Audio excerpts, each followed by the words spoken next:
ഈ ഡ്രിങ്കിൻ്റെ പേരാണ് പലിങ്ക. ഹംഗറിയിലെ ഫേമസ് ആയിട്ടുള്ള ഫ്രൂട്ട് ബ്രാൻഡിയാണ്. അതായത് ആപ്രിക്കോട്ട്, പീച്ച്, പ്ലം, ആപ്പിൾ ഇങ്ങനെയുള്ള ഫ്രൂട്ടിൽ നിന്ന് ഉണ്ടാക്കുന്നതാണെന്ന്. ഹംഗറിയിൽ കിട്ടുന്ന ഏറ്റവും ബെസ്റ്റ് പലിങ്ക ഇയാളുടെ കടയിലാണെന്നും വേറെ എവിടെ പോയാലും ഇത് കിട്ടില്ലെന്നും ഹൈ ക്വാളിറ്റി ആണെന്നൊക്കെയാണ് പറയുന്നത്. പുള്ളി അതിനെക്കുറിച്ച് ഇങ്ങനെ സംസാരിച്ചുകൊണ്ടിരിക്കുക കേട്ടോ. Did you ever drink Palinka? No. It was you the first? First time. Okay, then you will enjoy it. Because it's like a lot of Palinka is like but that one is like high quality.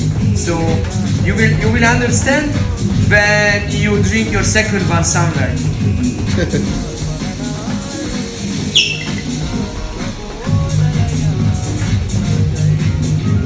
It's made from a Hungarian apple called birch. അവിടുത്തെ high quality ആപ്പിളിൽ നിന്ന് ഉണ്ടാക്കുന്നതാണ് പുള്ളി പറഞ്ഞത്. 10 യൂറോയാണ് ഒരു ഷോട്ടിൻ്റെ വില. ഹംഗറിയിൽ fruits ഉണ്ടാക്കുന്ന പലിങ്ക എന്ന് പറയുന്ന ഡ്രിങ്കാണിത്. ഷോർട്ടാണ്, സ്ട്രോങ് ആണ്, ഇവിടുത്തെ സ്പെഷ്യലാണ്. So let's do that.